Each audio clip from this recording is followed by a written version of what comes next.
Il était une fois dans un monde funeste, Théobald Lafleur dit Théo Longbaumer qui vivait chichement de sa lucrative activité. Mais un jour, le groupe pompe funeste Price va s'installer à côté de sa modeste entreprise.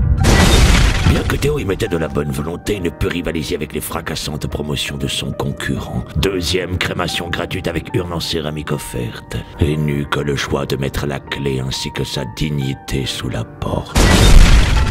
Théobald Lafleur était un homme fier, et devant subvenir aux besoins de sa famille, Kiki, son petit chihuahua aveugle, et Chouchinou, son poisson rouge suicidaire, n'eut d'autre option que de quémander du travail auprès de Pôle emploi.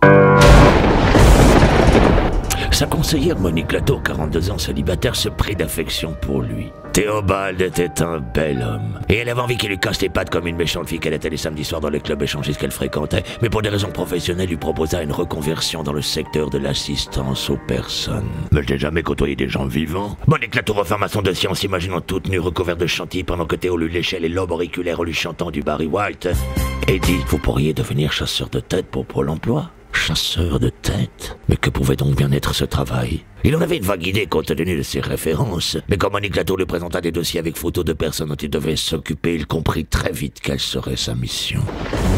Théobald Lafleur, au risque de se faire radier, préféra s'atteler frénétiquement à la tâche. Il commença par le dossier Joachim Brisson, 30 ans, inscrit depuis 4 mois à Pôle emploi. Il profita que celui-ci essaie d'attraper un gobelet au-dessus de son évier pour la gripper par la nuque et lui enfoncer 2 robinets dans les yeux.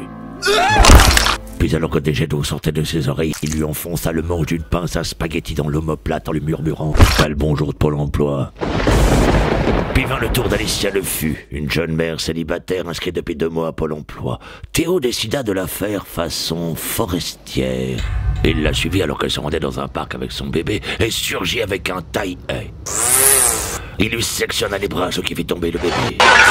Et pendant qu'Alicia essayait d'attraper son hurlante progéniture avec ses petits moignons, Théobald attrapa une patte de ce sale gosse et s'en servit pour exposer la tronche d'Alicia, qui ne se tut que quand sa cervelle jaillit de sa bouche comme une purée mousseline au ketchup. Puis les dossiers et les semaines s'enchaînèrent. Théo aimait son nouveau travail. Il brûlait ses victimes le matin, les tronçonnait l'après-midi, et passait le reste de son temps à jouer avec son petit Kiki et son Chouchinou qu'il affectionnait tant. Mais un jour, alors qu'il s'occupait de Vincent Séchou ensanglanté nu sur le tapis persan en laine d'alpaga de son salon, Théobald Lafleur, le poignardant depuis des heures avec une fourchette devant le film Enlève ta culotte que j'ajuste mon gourdin, fut interloqué par un flash spécial annonçant les méfaits d'un dangereux tueur en série dans sa ville. « Terrifiant !» s'exclama Théobald en achevant Vincent Séchou avec son robot à compote de pommes. Mais quand Théobald vit son portrait apparaître à l'écran, il se sentit traversé par un frisson comme un pain à hot dog devant une saucisse. « Moi, un tueur en série, n'a belle affaire !» s'exclama Théobald. Puis il courut en direction de Pôle emploi. « Moi, un tueur en série, n'a belle affaire !» s'exclama à nouveau Théobald. Monique Latour, se plantant des pointes métalliques dans les seins d'une agrafeuse, lui répondit « Ne soyez pas négatif, Théobald Lafleur. Grâce à votre légère incompréhension du mot chasseur de tête, vous avez fait chuter le chômage de 40%.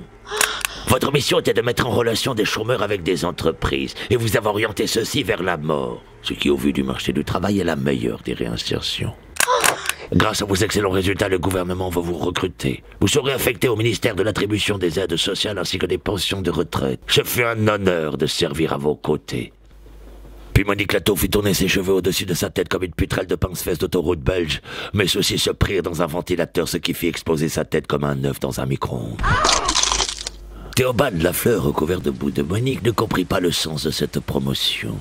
Car Théobald Lafleur était un peu con, et il le savait. Mais malgré cette légère déviance et la compassion qu'il éprouvait pour ses victimes, il s'empressa de rentrer chez lui pour annoncer la bonne nouvelle à Kiki et Chouchinou. Car en fin de compte, pour Théobald et sa famille, l'essentiel, c'était d'avoir un travail.